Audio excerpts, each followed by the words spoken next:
Now, next page.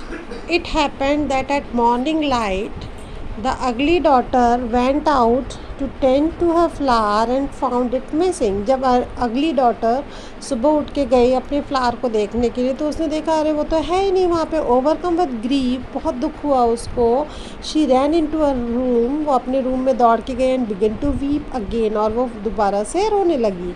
This was a different sort of crying, लेकिन ये इस समय बहुत ही उसको दुख हो रहा था. वो मतलब दुखी होके रो रही थी. It was deeper and sadder than before. ये बहुत ही जो एक किसी को अंदर से रोना आता है ना, दिल से, वो वाला सैडर. बहुत दुखी थी वो.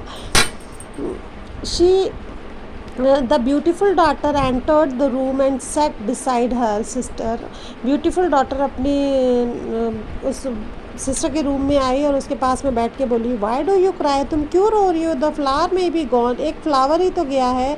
But its beauty was never yours, लेकिन जो उसकी सुंदरता थी वो तुम्हारी कभी नहीं थी. The ugly daughter only continue to cry, लेकिन वो अगली डॉटर फिर भी रोती रही.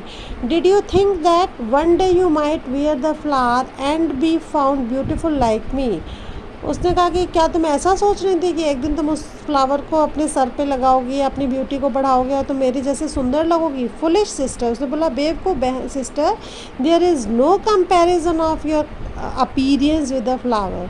उसने बोला कि फ्लावर लगाने से भी तुम्हारा कोई भी वहाँ पे खूबसूरती नहीं होती, तुम ऐसा कुछ भी सुंदर नहीं दिखती. Your crying is for nothing, तुम बिना मतलब में ही रो रही हो. At last the ugly daughter claimed from her crying and respond to her sister saying. तब लास्ट में वो अगली डॉटर बोली, उसने अपनी सिस्टर को बताया, रिस्पॉन्स किया उसकी बातों के लिए कि dear sister, it is not for myself, ये केवल मेरे लिए नहीं है, ये मेरे लिए नहीं है. दैट आई क्राई, मैं अपने लिए नहीं रो रही हूँ, बट फॉर यू, मैं तुम्हारे लिए रो रही हूँ.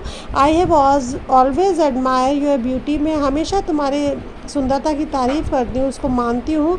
Perhaps even as much as father, and when I saw the flower, शायद पापा भी, लेकिन पापा से भी ज़्यादा. एज मच एज फादर, पापा से भी ज़्यादा, फादर से भी ज़्यादा मैं तुम्हारी सुंदरता की तारीफ़ करती हूँ या मानती हूँ कि तुम बहुत सुंदर हो. And when I saw the flower, और जब मैंने फ्लावर देखा, that grew from my tear, जो मेरे आंसू से उगा था. I knew at once that this gift, उसको लगा, उसने कहा कि तब मैंने जाना कि ये मेरे लिए गिफ्ट है. रेयर एंड गॉर्जियस, ये बहुत मुश्किल से लेकिन बहुत ही खूबसूरत, बहुत ही प्यारा, बहुत ही अलग गिफ्ट है. Would have but one surprising use, surprising use, लेकिन ये मेरे लिए एक बहुत ही अलग तरीके का गिफ्ट है ना. सरप्राइजिंग का मीनिंग आपके इसमें दिया था.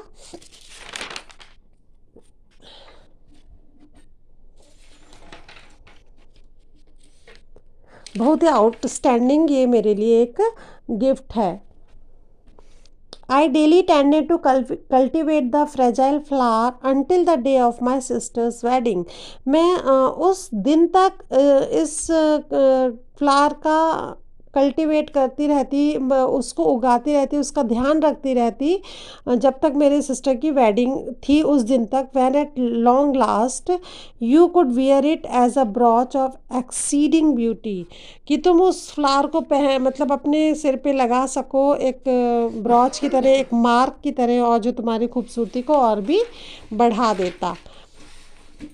But now a jealous thief has stolen my one perfect gift for my own sister. लेकिन किसी थीफ ने, किसी चोर ने जो मेरे से जेलस करता है, उसने उसको चुरा लिया जो गिफ्ट मैं अपनी सिस्टर के लिए सोच रही थी, रखी हुई थी. Now you can see why I am crying, अब तुम देख सकती हो कि मैं क्यों रो रही हूँ. The beautiful sister was so astonished. अब उस ब्यूटीफुल सिस्टर को बहुत ही आश्चर्य हुआ कि वो तो कुछ अलग ही सोच रही थी. बाय हर सिस्टर लव, और उसकी सिस्टर उसको कितना प्यार करती है. That she swore an oath, तब उसने अपने एक कसम ली, है ना. सोन मतलब उसने मतलब बहुत जल्दी से उसने एक कसम ली. That she would wear a veil over her face until she learned the same inward beauty shown by her sister. कि वो अपने आप को एक बार पर्दे में रखेगी हमेशा, और तब तक रखेगी जब तक कि वो जो उसकी सिस्टर इंटरनल लव उसको करती थी, वैसी ही मतलब ब्यूटी की लव अंदर से जो उसकी ब्यूटी थी अपनी सिस्टर के लिए, कि वो उसको कितना प्यार करती है, ये उसकी बातों से उसको ब्यूटीफुल फ्लावर को, सॉरी, सिस्टर को पता चला। तो ये इस तरीके की स्टोरी है कि आपको कोई कितना प्यार करता है। ब्यूटीफुलनेस अपनी जगह होती है, लेकिन किसी के लिए प्यार एक अपना अलग बात होती है। तो ये एक सिंपल सी स्टोरी थी, और आप लोग इसको अच्छे से रीड करेंगे and you will write this word meaning also in your notebook.